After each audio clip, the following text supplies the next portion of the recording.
फजर की नमाज का टाइम है। अल्लाह के नबी को थोड़ी तबीयत बेहतर महसूस हुई। आपने अपने कमरे का दरवाजे, अपने कमरे का पर्दा हटाया। सामने फजर की नमाज हो रही है। अबू बकर सिद्दीक नमाज पढ़ा रहे हैं और पीछे सहाबा नमाज पढ़ रहे हैं। नबी अकरम ने अपने सहाबा को नमाज पढ़ते हुए देखा।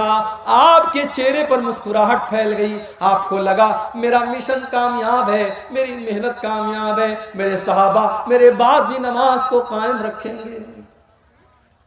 मेरे प्यारे साथियों, जा करके जरा अपनी मस्जिदों का जायजा लो। इस गांव के अंदर मुझे नहीं पता कितनी मस्जिदें हैं, जाओ जरा मस्जिदों में फजर की नमाज का जायजा लो।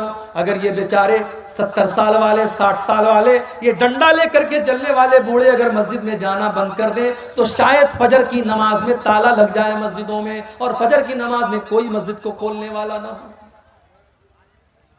हम तो नमाज से इतने दूर हैं, कोई बात नहीं है। हमारा कारोबार चल रहा है, हमारी दुकान चल रही है, नमाज हो रही है, और मोहब्बत रसूल का दावा, नबी से मोहब्बत होगी वो नमाज कायम करेगा, क्योंकि नबी को नमाज से बड़ी मोहब्बत थी। अल्लाह के नबी फरमाते जो इलत कुर्रतु आइनी फिस्सलाह, नमाज मेरी आंखों की ठंडक है। नमाज का टाइम होता था, अल्लाह के नबी हजरत बिलाल से कहते थे या बिलाल अरहना बिस्सलाह, ऐ बिलाल जल्दी से नमाज खड़ी करो और मुझे मेरे दिल को सुकून पहुंचाओ। फजर की नमाज हो रही है, अल्लाह के नबी के चेहरे पर मुस्कुराहट फैल गई कि मेरे बाद भी मेरे सहाबा नमाज कायम करेंगे, मेरा मिशन चालू है, मेरा मिशन जारी है। नबी अकरम ने जुबान से कुछ नहीं कहा है, पर्दा हटाया है और दरवाजे पर आकर के खड़े हैं। सहाबा को अपने नबी से इतना प्यार था, उन्होंने महसूस कर लिया, उनको अपने नबी की खुशबू महसूस हो गई। उनको पता चल गया कि अल्लाह के नबी अपने दरवाजे पर आए हैं। सहाबा ने नमाज की हालत में अबू बकर सिद्दीक को इशारा करना शुरू किया कि अल्लाह के नबी आ चुके हैं, अब तुम पीछे आ जाओ, अल्लाह के नबी नमाज पढ़ाएंगे। हजरत अबू बकर ने पीछे हटने का इरादा भी किया, लेकिन अल्लाह के नबी ने इशारा किया कि नहीं नहीं तुम नमाज पढ़ाते रहो, और अल्लाह के नबी ने दोबारा पर्दा गिरा दिया। और सहाबा कहते हैं ये आखिरी नजर थी जो अल्लाह के नबी ने सहाबा पर डाली थी। फजर का वक्त था, फिर सूरज निकला, दिन चढ़ने लगा, चाश्त का वक्त आने लगा, और जैसे जैसे दिन चढ़ रहा है मोहम्मद रसूलुल्लाह की तकलीफ में इजाफा हो। अम्मा आयशा फरमाती है उसी सोमवार के दिन मेरे भाई अब्दुर्रहमान आए, वो मिसवाक कर रहे थे। अल्लाह के नबी की नजर पड़ गई, आपने इशारा किया कि मैं भी मिसवाक करना चाहता हूं। अम्मा आयशा ने अपने भाई से मिसवाक को लिया और मिसवाक को अपने दांतों से नरम किया ताकि अल्लाह के प्यारे नबी को मिसवाक करने में तकलीफ न हो। बीवी वो होती है जिसको शौहर की तकलीफ का इतना एहसास। शौहर बीमार है तो अम्मा आयशा ने मिसवाक को नरम किया ताकि मेरे नबी को, मेरे शौहर को तकलीफ न हो, आसानी से मिसवाक कर सके। और अम्मा आयशा फरमाती हैं ये मेरे लिए फख्र की बात थी कि अल्लाह के नबी के आखिरी टाइम में मेरा लुआब अल्लाह के नबी के लुआब के साथ मिल गया। मैंने मिसवाक को नरम किया और अल्लाह के नबी को दिया, और आपने उसी मिसवाक से अपने दांतों को साफ किया। इसीलिए उलमा कहते हैं अगर किसी को ये एहसास हो कि मेरा आखिरी टाइम है तो आखिरी टाइम में मिसवाक करना चाहिए। ये भी अल्लाह के रसूल की सुन्नत है। मिसवाक किया आपने, बेचैनी बढ़ने लगी। आपके बगल में एक प्याले में पानी रखा हुआ था, आप बार बार अपने हाथ में पानी लेते, अपने चेहरे पर छिड़क लेते और कहते अल्लाहुम्मा अइन्नी अला सकरातिल मौत, हाय अल्लाह तू मौत की सख्तियों पर मेरी मदद फरमा, हाय अल्लाह सकरातुल मौत पर तू मेरी मदद फरमा। अम्मा आयशा फरमाती हैं कि पहले मैं मौत की सख्ती को बहुत गलत समझती थी, मगर जब अपने नबी के ऊपर मैंने मौत की सख्ती को देखा, जनाजा की दुआएं पढ़ी, मुर्दे की मग़फ़िरत की दुआ की, चौथी तकबीर के बाद सलाम फेरा, कब्र तैयार हो चुकी है, कब्र के पास लाया गया, कब्र में उतारा गया, मिट्टी दे दी गई। सारे लोगों ने मिट्टी दे करके अपने हाथ झाड़ लिए और हाथ के साथ साथ अपना पल्ला भी झाड़ लिया। ये बता दिया, बेटे ने अपने बाप को मिट्टी दे करके ये बता दिया अब्बा जान मैं आपका बेटा हूं, आपने मुझे पढ़ाया लिखाया, मेरे लिए ज़मीन जायदाद बनाई, मेरे लिए क्या क्या किया, मगर आज इस कब्र के अंदर मैं आपके काम आने वाला नहीं हूँ। इस कब्र के अंदर जब मुनकर नकीर आपसे सवाल करेंगे तो अब्बा जान मैं आपके कोई काम नहीं आऊँगा।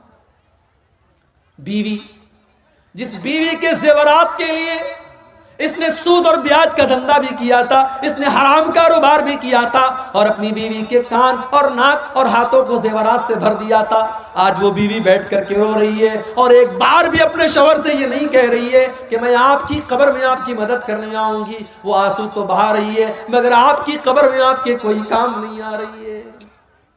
हो लोगो, अगर इंसान सिर्फ अपनी मौत के ऊपर गौर करे, उसे समझ में आ जाएगा ये दुनिया कितनी बेवफा है। वमल हयातुद दुनिया इल्ला मताउल गुरूर, ये दुनिया तो बेवफा है, ये दुनिया तो धोखे का सामान है। इस दुनिया को कोई मतलब नहीं कि आपकी आरजू क्या थी, आपके सपने क्या थे। आजकल तो जवान मौतें हो रही। पहले यह था कि साहब आदमी 60 साल का हुआ, 70 साल का हुआ तब मौत होती थी। अब तो मौत तो हमेशा अपने टाइम पर ही आती है। हमको लगता है कि 60 साल में आदमी मर गया, 50 साल की उम्र में आदमी मर गया, मौत तो अपने टाइम पर आई है। इस वक्त जवान मौतें बहुत हो रही हैं। किसी को कैंसर हो गया, किसी को डेंगू हो गया, कोई एक्सीडेंट में मर गया। इलाहाबाद की सरजमीन हमारे यूपी के अंदर है। डॉक्टर मोहसिन नाम का एक नौजवान लड़का, हट्टा कट्टा खूबसूरत लड़का, 1 साल पहले मुझे जलसे में मिलता है। मैं मना करता हूं फिर भी मेरे साथ सेल्फी लेता है, अपना मोबाइल नंबर मुझे देता है, मुझसे कांटेक्ट में रहता है। कौम की खिदमत करने का जज्बा भी उसके अंदर है। 1 साल का पीरियड भी नहीं गुजरा, फेसबुक के ऊपर पोस्ट आती है डॉक्टर मोहसिन की, मुझे डेंगू हो गया है, मेरे हक में दुआ करें। 3 दिन के बाद मैसेज आता है, डॉक्टर मोहसिन का इंतकाल हो गया, उसकी मगफरत की दुआ करें।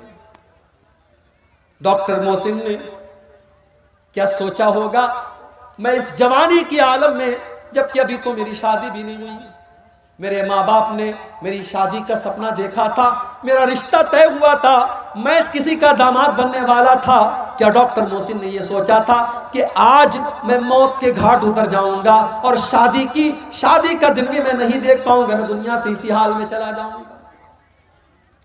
मेरे नौजवान साथियों, ये मौत आपसे पूछ करके तो नहीं आएगी। इस मौत को इससे कोई मतलब नहीं कि आपके कौन कौन से सपने हैं और आपके कौन कौन से इरादे हैं। ये मौत आएगी और आपको आपके अपनों से जुदा कर देगी। हमारे बड़े अच्छे दोस्त थे मौलाना अब्दुल रहमान साजिद सलफी, उत्तर प्रदेश के सिद्धार्थ नगर के रहने वाले, मुंबई में मस्जिद के इमाम हैं। तकरीर करने के लिए पूना जाते हैं, रात में तकरीर करके वापस लौट रहे हैं, टैक्सी के ऊपर सवार हैं, एक्सीडेंट हो जाता है, इंतकाल हो जाता है, खूबसूरत चेहरा लहूलुहान हो जाता है। जो देखता है उसकी आंखों में आंसू आ जाते हैं। लेकिन मेरे प्यारे भाइयों, मौत को कोई तरस नहीं आता, मौत को कोई रहम नहीं आता। मौत का फरिश्ता, इसको उससे कोई मतलब नहीं कि आपका 1.5 साल का बच्चा आपका इंतजार कर रहा है, अभी आपकी नई नई शादी हुई है, अभी आपकी जवान बेवा आपका इंतजार कर रही होगी, आपके माँ बाप आपका इंतजार कर रहे हैं, अभी तो आपने मकान भी नहीं बनाया, अभी तो आपने जिंदगी में बहुत सारे सपने पूरे नहीं किए। मौत आएगी और आपके सारे सपनों को चकनाचूर कर देगी। अल्हाकुमुत्तकासुर हत्ता ज़ुरतुमुल मकाबिर। मेरे बंदो, तुम कितना भागोगे, कितना भागोगे, तुम अल्लाह से भाग करके कहां जाओगे? हत्ता ज़ुरतुमुल मकाबिर, एक दिन तो तुमको कब्रिस्तान आना है। हम तो इतने बेरहम हो गए, हम तो कब्रिस्तान में भी बैठ करके मोबाइल पर गर्लफ्रेंड से बातें कर रहे हैं। हम तो इतने बेरहम हो गए कि कब्रिस्तान पर बैठ करके गीबत और चुगली हो रही है, और कब्रिस्तान पे बैठ करके जुआ खेला जा रहा है, और कब्रिस्तान में बैठ करके शराब पी जा रही है। हमें तो कब्रिस्तान में भी मौत याद नहीं आती। ओ लोगों, मेरे नबी को तो कब्र को देख करके मौत याद आ जाती थी। इब्ने माजा की रिवायत है, एक अंसारी सहाबी का जनाजा है, जनाजे को कब्र में उतारा जा रहा है। अल्लाह के प्यारे नबी अपने सहाबा के साथ कब्र के पास बैठे हुए हैं, और आप की आंखों से आंसू बहने लगते हैं और इतना रोते हत्ता बल्लसरा, वहां की जमीन आपके आंसुओं से भीग जाती है। उसके बाद आप कब्र की तरफ इशारा करके कहते हैं लिमिस लिहाजा फ़अइतु या इखवानी, ए मेरे सहाबा इस कब्र की तैयारी करो, यहां तुमको आना है। ओ लोगों, हम तो इतने कठोर दिल हो गए, हमको तो कब्र देख करके भी मौत याद नहीं आती। हत्ता ज़ुरतुमुल मक़ाबिर, कब्रिस्तान तो तुमको जाना है। इंसान बहुत तरक्की कर गया, बड़े बड़े हॉस्पिटल खुल गए, कटिहार में, किशनगंज में, दिल्ली में, मुंबई में, मगर आज भी डॉक्टर के पास मौत का कोई इलाज नहीं है। एक टाइम ऐसा आता है, डॉक्टर कहता है साहब मरीज को ले जाओ, अब इसको दवा की नहीं, इसको दुआ की जरूरत है। एक ऐसा टाइम आता है, डॉक्टर भी अपने, पुलिस वाला भी अपने सर की टोपी उतार देता है और डॉक्टर भी अपने सर का रुमाल खोल देता है और कहता है अब इनके पास, मेरे पास इनका कोई इलाज नहीं, इनकी मौत का टाइम आ चुका है। इसीलिए अल्लाह कुरान में सूरह वाक़िया के अंदर फरमाता है कल्ला इज़ा बलगतिल हुल्क़ूम व अंतुम हीनइज़िन तंज़ुरून, मेरे बंदो जब मौत का टाइम आता है, जब रूह के निकलने का टाइम आता है, फलौला इज़ा बलगतिल हुल्क़ूम व अंतुम हीनइज़िन तंजुरून, तुम अपनी आंखों से देख रहे हो कि एक इंसान दुनिया से जा रहा है, उसकी मौत का टाइम करीब है। व नहनु अक़रबु इलैहि मिनकुम वलाकिन ला तुबसिरून, बीवी ये समझती है कि शौहर के सबसे करीब मैं बैठी हूँ, बेटा ये समझता है कि बाप के सबसे करीब मैं बैठा हूँ। अल्लाह कहता है कि तुमसे ज़्यादा करीब तो हम हैं, उस मरने वाले से तुमसे ज़्यादा करीब तो हम हैं, लेकिन तुमको नज़र नहीं आता, हम तो उस मरने वाले के तुमसे भी ज़्यादा करीब हैं।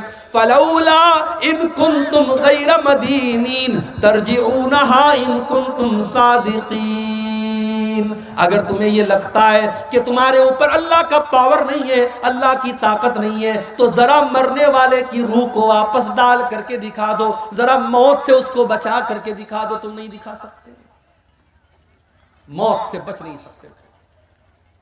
और इसीलिए अल्लाह ने अपने नबियों को भी मौत के घाट उतारा, नबियों को भी मौत आई। सुलेमान अलैहिस्सलाम इतने बड़े नबी हैं, जिन्नात उनके कंट्रोल में है और जिन्नात उनके हुक्म से बैतुल मुक़द्दस की तामीर कर रहे हैं। हज़रत सुलेमान उनको डायरेक्शन दे रहे हैं और जिन्नात बैतुल मुक़द्दस की तामीर कर रहे हैं। सुलेमान अलैहिस्सलाम लाठी के सहारे खड़े हैं और उनको डायरेक्शन दे रहे हैं, और उसी हाल में सुलेमान अलैहिस्सलाम को मौत आ गई। लाठी पर टेक लगा करके खड़े थे, मौत आ गई, इंतकाल हो गया सुलेमान अलैहिस्सलाम, आंखें खुली है। जिन्नात ये समझ रहे हैं कि सुलेमान अलैहिस्सलाम देख रहे हैं, वो फटाफट अपना काम कर रहे हैं। कुरान करीम में अल्लाह ने फरमाया फलम्मा क़दैना अलैहिल मौता मा दल्लहुम अला मौतिही इल्ला दाब्बतुल अर्दि ताकुलु मिन साता, जब सुलेमान की मौत का फैसला हमने कर दिया तो जिन्नात को उनकी मौत के बारे में पता भी नहीं चला। वो तो उनकी लाठी को जब घुन के कीड़े ने खा लिया और लाठी कट करके गिर गई और सुलेमान अलैहिस्सलाम की डेड बॉडी जमीन पर आ गई। तब जिन्नात को पता चला कि उनको गैब के बारे में पता नहीं, उनको पता नहीं कि सुलेमान को मौत कब आई। सुलेमान अलैहिस्सलाम को भी मौत आई। और नबियों के सरदार और हमारी और आपके प्यारे नबी और आखिरी नबी जनाब मोहम्मद रसूलुल्लाह सल्लल्लाहु अलैहि वसल्लम को भी मौत आई। रबीउल अव्वल की 12 तारीख थी, सोमवार का दिन था। अल्लाह के नबी कई दिन से बीमार चल रहे थे।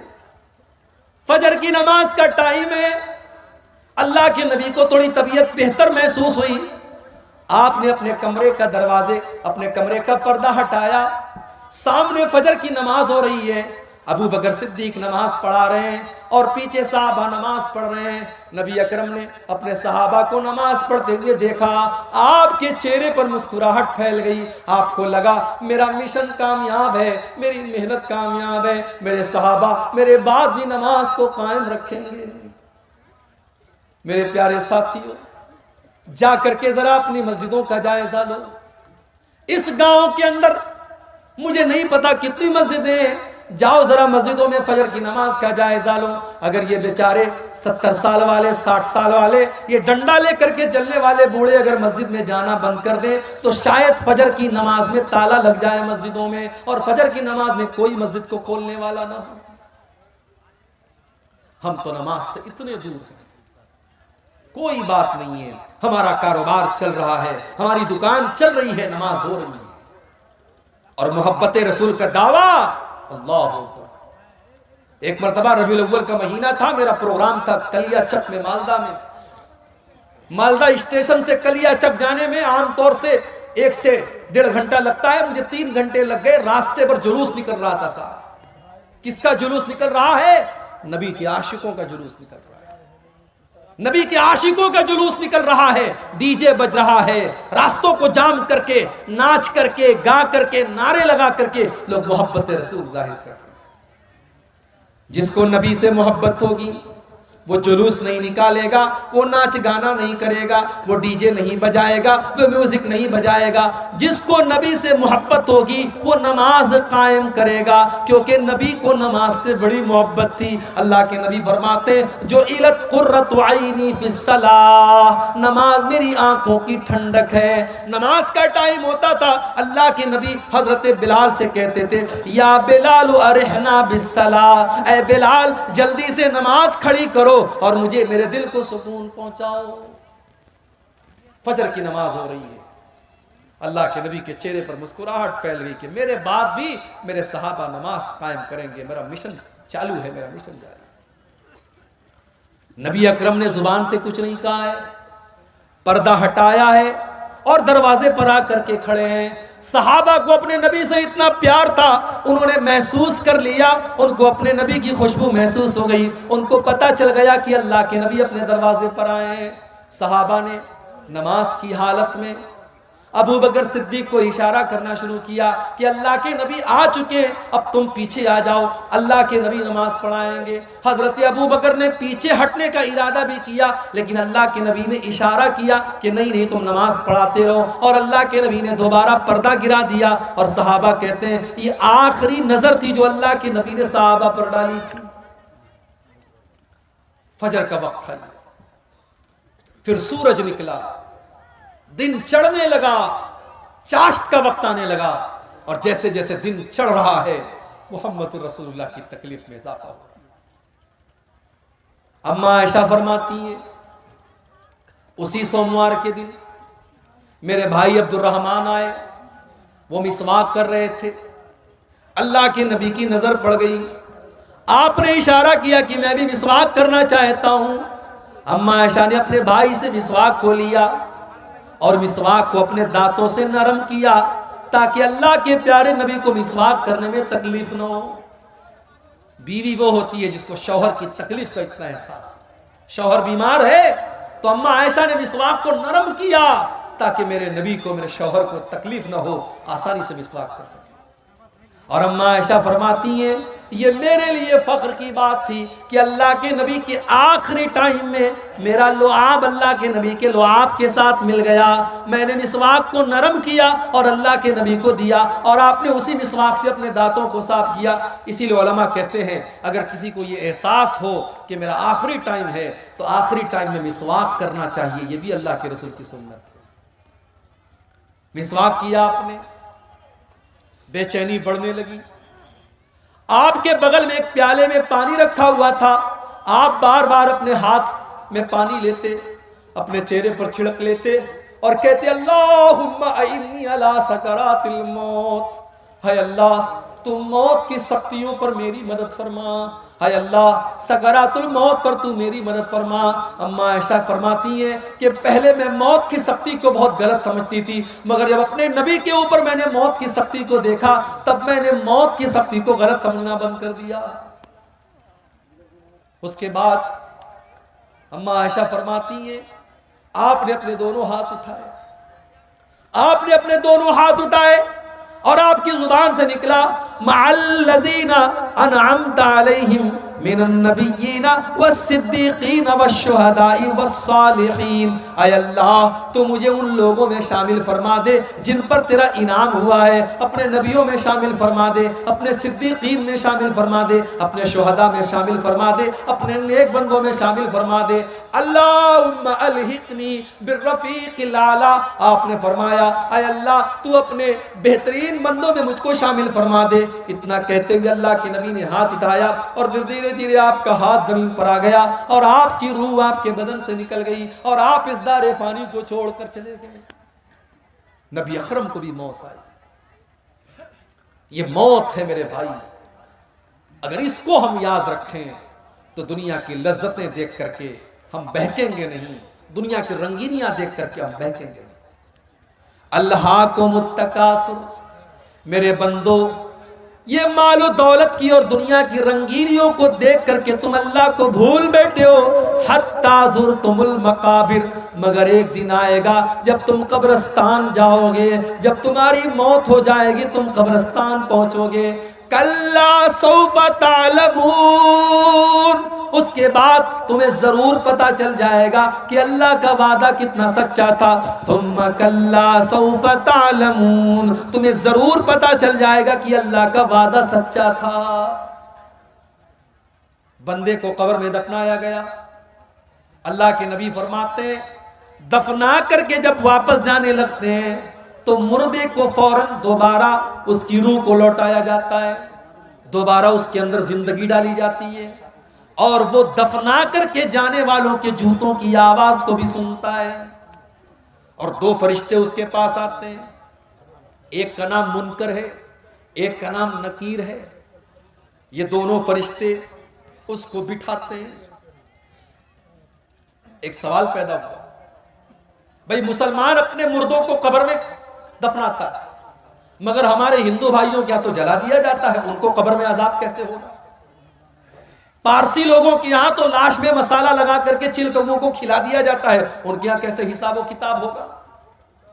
कोई पानी में सफर कर रहा था, डूब करके मर गया, मछलियों ने उसको खा लिया, उसका कब्र में हिसाब व किताब कैसे होगा? कोई फ्लाइट में सफर कर रहा था और फ्लाइट में हादसा हो गया और फ्लाइट में जितने लोग थे सब मर गए, चिथले उड़ गए, उनका हिसाब व किताब कैसे होगा कब्र के अंदर? तो ये बात याद रखिए, इन्नल्लाह अला कुल्लि शैइन कदीर। ये सवाल हमारे लिए पैदा होता है कि हमारे लिए ये काम संभव है कि नहीं है, मुमकिन है कि नहीं है, पॉसिबल है कि नहीं है। अल्लाह के लिए सब कुछ पॉसिबल है। अल्लाह जिस हाल में चाहेगा और जहां चाहेगा वहां कब्र का जो मामला होगा वो होगा। मुसलमान के मुर्दों को कब्र के अंदर अजाब और सवाब जो होगा वो मिलेगा। गैर मुस्लिम जिनको जला दिया जाता है उनका भी हिसाब व किताब होगा, पारसियों का भी हिसाब व किताब होगा, फ्लाइट के अंदर जलने वालों का भी कब्र का मामला होगा। अब उनका कैसे मामला होगा उसकी हकीकत हम नहीं जानते, लेकिन होगा। हमारा उसके ऊपर ईमान है। हमारी अकल में आए ना आए, हमारी लॉजिक में आए ना आए, लेकिन हमें मानना है, हमें ईमान रखना है। इसलिए कि अल्लाह ने अपने मोमिन बंदों की ये पहचान बताई, अल्लज़ीना युमिनूना बिल गैब, कि वो गैब के ऊपर ईमान रखते हैं, वो बगैर देखे ईमान रखते हैं। दो फरिश्ते आए, मुनकर नकीर, उन्होंने बिठाया आपको, उन्होंने 3 सवाल पूछा। मन रब्बु का, तुम्हारा रब कौन? मां दीनों का, तुम्हारा दीन क्या? मन नबियों का, तुम्हारे नबी कौन? तुम्हारा रब कौन, तुम्हारे नबी कौन, तुम्हारा दीन क्या? यही 3 सवाल होगा बस, चौथा कोई सवाल नहीं। कितनी प्रॉपर्टी बना के आए, सवाल नहीं। कितना पढ़ लिख करके आए, यह भी सवाल नहीं। कितना धन दौलत कमाया, यह भी सवाल नहीं। सवाल 3 होगा, तेरा रब कौन, तेरा दीन क्या और तेरे नबी कौन। अब जरा दिल पर हाथ रख के बताना मेरे भाई, इन 3 सवालों का जवाब आपको कहां मिलेगा? स्कूल में तो नहीं मिलेगा, कॉलेज में तो नहीं मिलेगा, साइंस में नहीं मिलेगा, मैथ में नहीं मिलेगा, हिस्ट्री में नहीं मिलेगा, इंग्लिश की किताबों में नहीं मिलेगा। इन 3 सवालों का जवाब रब के कुरान में मिलेगा और मुस्तफा के फरमान में मिलेगा। आप आज बच्चों को मदरसे नहीं भेजते, मुझे एतराज नहीं, आप स्कूल भेजो, मुझे कोई एतराज नहीं, मगर आप अपने बच्चे को इस लायक बनाओ, अपनी बेटी को इस लायक बनाओ कि आपका बच्चा और बच्ची स्कूल में पढ़ करके इन 3 सवालों का सही जवाब दे दे। उसे पता हो कि उसका रब कौन है, उसे पता हो उसका इस्लाम, उसका दीन क्या है, और उसको पता हो कि उसके नबी को। जिस स्कूल में क्रिसमस के मौके पर ऊपर से टॉफी गिरा करके ये बताया जा रहा हो कि आज अल्लाह का बेटा पैदा हुआ है, नऊजुबिल्लाह, आज अल्लाह का बेटा पैदा हुआ है इसलिए अल्लाह ताला टॉफी बांट रहा है, जहां स्कूल में बच्चों को ये तालीम दी जा रही हो, वहां का बच्चा कैसे मुसलमान होगा? जहां लड़कियों को ये सिखाया जा रहा हो कि तुम्हारे बदन का कोई पर्दा नहीं है, तुम जैसे चाहे वैसे कपड़े पहन करके निकल सकती हो, वहां पढ़ने वाली लड़की कहां से पर्दा करेगी और उसकी आंखों में कहां से शर्म हया आएगी? इसीलिए आज मुसलमान लड़कियां गैरों के साथ फरार हो रही हैं। नाम था सलमा बानो, नाम था आयशा बानो, उसने नाम रख लिया संगीता देवी, सीता देवी, उसने मजहब भी तब्दील कर लिया, उसने मुर्तद भी हो गई। वो कितनी मिसालें मौजूद हैं। आफताब और श्रद्धा की कहानी तो बहुत मीडिया वालों ने चलाई, मगर इस जैसी लाखों कहानियां जहां मुसलमान लड़कियों को बाकायदा जाल में फंसाया गया और उनको मुर्तद बनाया गया और मार करके इज्जत लूट करके खत्म कर दिया गया, उन कहानियों को कोई मीडिया वाला चलाने को तैयार नहीं है। और आज तो मीडिया वालों को भी खरीदा जा रहा है। इस मुल्क में एक चैनल था, न्यूज चैनल, जो थोड़ी बहुत सच्चाई दिखाता था, उसको भी बहुत बड़े लोगों ने खरीद लिया। ये अलग बात है कि एक ऐसा भी जर्नलिस्ट था, एक ऐसा भी पत्रकार था, सहाफी था, वो नहीं बिका। उसने कहा मैं एनडीटीवी से इस्तीफा दे दूंगा, मगर मैं झूठ का साथ नहीं दे सकता। अल्लाह ऐसे पत्रकारों और ऐसे जर्नलिस्ट की हिफाजत करे, उन्हें और सच बोलने की तौफीक अता फरमाए। मेरे भाइयों, आप सोचिए कि आज हमारी बेटियों के पास दीन की तालीम नहीं, उन्हें ईमान की अहमियत नहीं पता, और कब्र में यही 3 सवाल पूछा जाएगा, तेरा रब कौन है, तेरे नबी कौन है, तेरा दीन क्या है। अच्छा, अगर हम दुनिया में रट लें मेरा रब अल्लाह है, मेरा दीन इस्लाम है, मेरे नबी मोहम्मद है, रटने से काम नहीं चलेगा। रटना नहीं है। अगर आप चाहते हैं कि कब्र में आपके मुंह से सही जवाब निकले, तो आपको अल्लाह वाली जिंदगी गुजारनी पड़ेगी।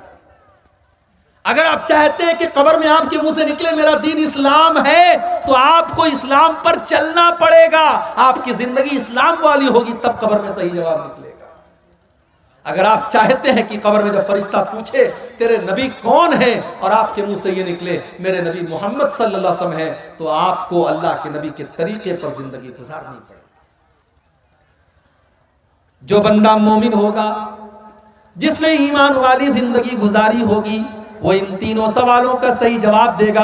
वो कहेगा मेरा रब अल्लाह है, मेरा दीन इस्लाम है, मेरे नबी मोहम्मद हैं। फरिश्ता पूछेगा वमा युदरीका, तुझे इन 3 सवालों का जवाब कैसे पता चला? बंदा कहेगा करातु किताब अल्लाह, मैंने कुरान को पढ़ा था, मैंने हदीसों को पढ़ा था, मैंने अल्लाह और उसके रसूल की बातों को पढ़ा था। आज कौन पढ़ता है? कौन पढ़ता है कुरान को? पहले तो बूढ़ी औरतें घर में रहती थी, वो बेचारी सुबह सुबह कुरान पढ़ती थी। अब तो वो बूढ़ियां भी खत्म हो गई। अब की तो औरतें वो हैं कि सुबह को वो उठती हैं तो मोबाइल पर सीरियल देखती हैं, पहले रात को बिस्तर पे सोने लगती है तो सीरियल देखती हैं। नौजवान को गाना सुनने से फुर्सत नहीं, बुढ़ों को गाना सुनने से फुर्सत नहीं। आज हमारे घरों में कुरान कौन पढ़ता है? मेरे भाई, अपने दिल पर हाथ रख करके बताओ कि आखिरी टाइम आपने कुरान को कब पढ़ा? हमने कुरान के साथ बहुत नाइंसाफी की, और कल कयामत के दिन अल्लाह के नबी हमारा गरेबान पकड़ेंगे, और अल्लाह के नबी कयामत के दिन अल्लाह की बारगाह में कहेंगे वक़ाल रसूल या रब इन्न कौमी इत्तखज़ू हाज़ल कुरान महजूरा। अल्लाह के रसूल कहेंगे ऐ अल्लाह, मेरी इस कौम ने कुरान को छोड़ दिया था, कुरान को छोड़ दिया था। कब्र में 3 सवालों का जवाब देने वाला कहेगा मैंने कुरान को पढ़ा था। और जो इंसान काफिर था, मुनाफिक था, इस्लाम पर नहीं चलता था, उसके मुंह से सही जवाब नहीं निकलेगा, वो चाह करके भी सही जवाब नहीं दे पाएगा। उसके मुंह से बस एक ही जवाब निकलेगा, हा हा ला अदरी, हाय हाय मैं नहीं जानता। फरिश्ता कहेगा तू नहीं जानता इसलिए कि माँ दरईता व माँ तलईता, ना तूने इल्म हासिल किया, ना तूने कुरान पढ़ा, ना तूने हदीस पढ़ी, ना तूने उलमा से इल्म हासिल किया, ना तू मदरसे गया, ना तूने उलमा से सीखा, ना तो तूने इल्म हासिल किया, ना तूने खुद पढ़ने की कोशिश की। तो अल्लाह ने फरमाया कल्ला सौफ तालमून, अन करीब तुम जान जाओ। सुम्मा कल्ला सौफ तालमून, तुम जरूर जान जाओगे अपनी हकीकत को। कल्ला लौ तालमून इल्मल यकीन, मेरे बंदो अगर तुम यकीन की नजर से कब्र का मंजर देख लो तो अपने मुर्दों को दफनाना बंद कर दोगे। अगर कब्र के अंदर जो अजाब हो रहा है, अगर वो अजाब हमारी आंखों के सामने आ जाए मेरे भाई, तो कोई अपने बाप को कब्रिस्तान लेके नहीं जाएगा, कोई अपने बेटे को कब्रिस्तान लेके नहीं जाएगा।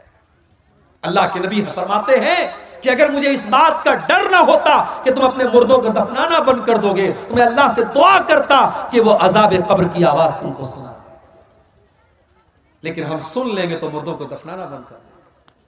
कल्ला लौ तालमून इल्मल यकीन, मेरे बंदो अगर तुम यकीन की नजर से कब्र के अजाब को देख लो, अल्लाह के अजाब को देख लो, तो तुम्हारा क्या हाल होगा। लतरबुन्नल जहीम, तुम जरूर जहन्नम को देखोगे। जहन्नम, हाय हाय। अब ये पूरा एक टॉपिक है कि जहन्नम कैसी है और क्या है। कभी इंशाअल्लाह आपके इलाके में मौका मिला तो तकरीर इस पर होगी कि जहन्नम कैसी है। इतना समझ लीजिए कि तकलीफ और टॉर्चर की आखिरी हद है जहन्नम। जहन्नम वो जगह है जहां आप मौत की आरजू करेंगे मगर मौत नहीं मिलेगी। जहन्नम वो जगह है जो अल्लाह ने अपने नाफरमानों के लिए सजा के तौर पर तैयार करके रखी। कुल्लमा नज़िजत जुलूदुहुम बद्दलनाहुम जुलूदन गैरहा लियज़ूक़ुल अज़ाब, जब जहन्नमियों के चमड़े जहन्नम की आग में जलने लगेंगे तो हम उनके ऊपर नया चमड़ा चढ़ा देंगे ताकि बार बार जलने की तकलीफ उनको महसूस हो। जहन्नमियों को आग का बिस्तर दिया जाएगा, उनको ऐसा फल दिया जाएगा जिसको खाने के बाद उनका पेट अंगारा बन जाएगा, उसको कड़वा कसैला जहन्नमियों का पीपर मवाद पिलाया जाएगा। लतरवुन्नल जहीम, मेरे बंदो तुम जहन्नम को जरूर देखो। मेरे भाइयों, आज अगर दुनिया में कोई जल जाए, उसकी लाश को देख करके हम बर्दाश्त नहीं कर सकते। सोचो मेरे भाइयों, हमारे बेटे और बेटियां जहन्नम की आग में जले, हम ये कैसे गवारा कर सकते हैं। हमारी बीवी, हमारा परिवार जहन्नम की आग में जले, हम ये कैसे गवारा कर सकते हैं। लतरवुन्नल जहीम, मेरे बंदो तुम जरूर जहन्नम को देखोगे। तुम लतरवुन्नहा ऐनल यकीन, तुम यकीन की नजरों से जहन्नम को देखोगे। तुम लतुसअलुन्न यौमइज़िन अनिन नईम, और दुनिया में हमने जो नेमतें दी हैं उन नेमतों का तुमको कयामत के दिन हिसाब देना पड़ेगा। एक वाकया सुना करके बात खत्म कर रहा हूं, रात काफी हो रही। आपको अच्छा खाना मिल रहा है, अच्छे मकान में आप रहते हैं, आपके बाल बच्चे तंदुरुस्त हैं, आपको अल्लाह ने अगर इन नेमतों से नवाजा है, इन नेमतों का हिसाब अल्लाह की बारगाह में आपको देना पड़ेगा। सही इब्न हिब्बान की रिवायत है, एक दिन हजरत उमर फारूक अपने घर से निकले, दोपहर का टाइम था, घर से निकले, रास्ते में अबू बकर सिद्दीक से मुलाकात हुई। अबू बकर सिद्दीक ने पूछा कि ऐ उमर क्या बात है, दोपहर में क्यों निकले हो। हजरत उमर ने सच बात बता दी, कहा कि माँ अखरजनी इल्लल जू, ऐ अबू बकर क्या बताऊं, बहुत तेज भूख लगी है, कई दिनों से खाना नहीं खाया है, मैं भूख से परेशान होकर के निकला हूं। हजरत अबू बकर सिद्दीक ने कहा अल्लाह की कसम, जिस वजह से तुम निकले हो उसी वजह से मैं निकला हूं, मैंने भी कई दिन से खाना नहीं खाया है, मैं भी भूख से परेशान होकर के निकला। थोड़ी देर के बाद अल्लाह के प्यारे नबी निकले, देखा कि अबू बकर मौजूद है, उमर मौजूद है। आए अबू बकर, आए उमर, क्या बात है, इतनी दोपहर में क्यों निकले हो? दोनों ने कहा कि अल्लाह के नबी, हम भूख से परेशान होकर के निकले।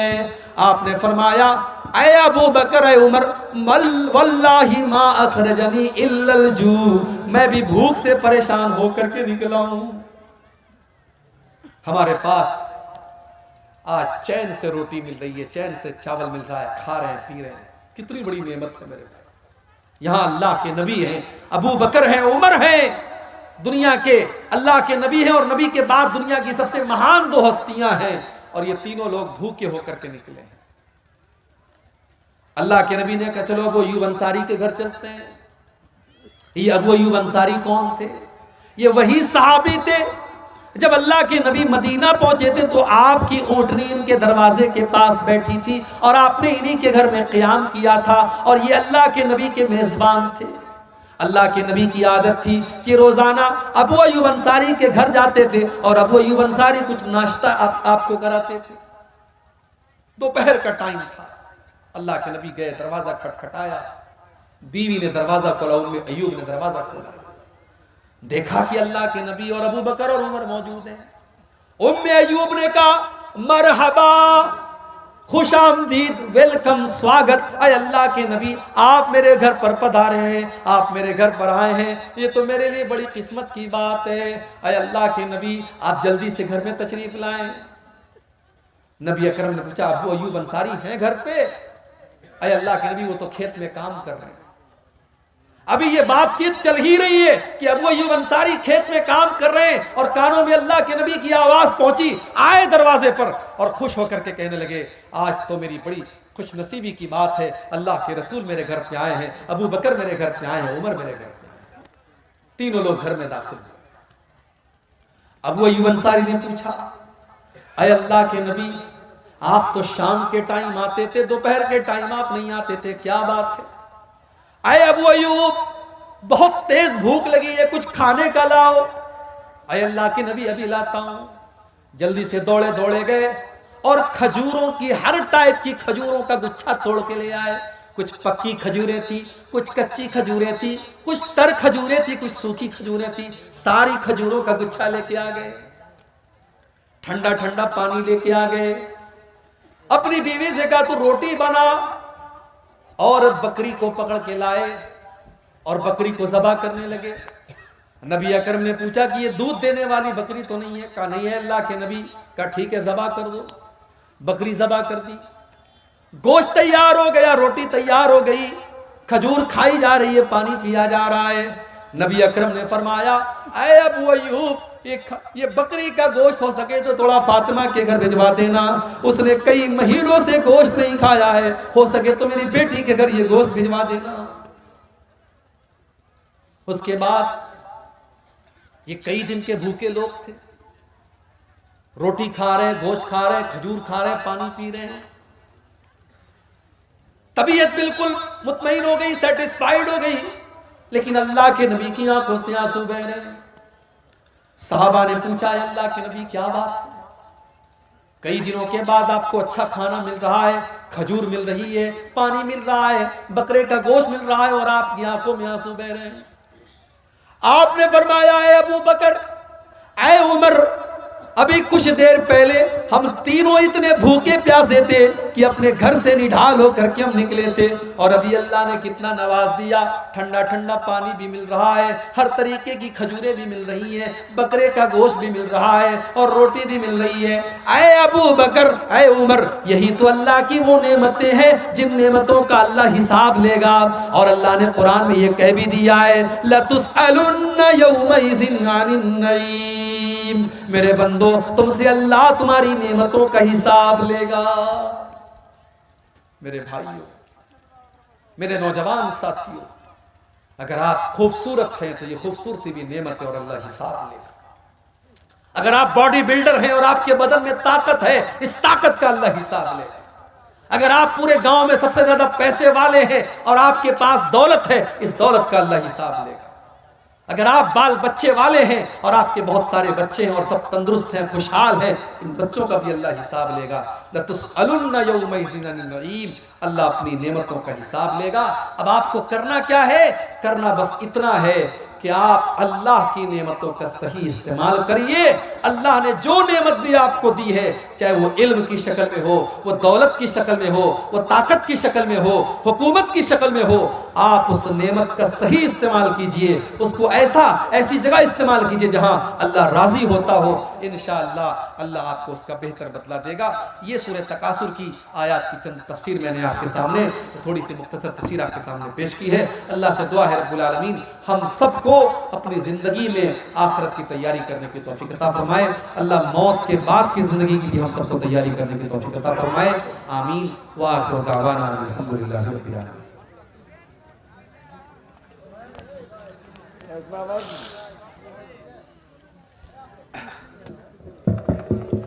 बिरादरान इस्लाम, आप दूसरा तफरीक का माहौल पैदा न करें। आप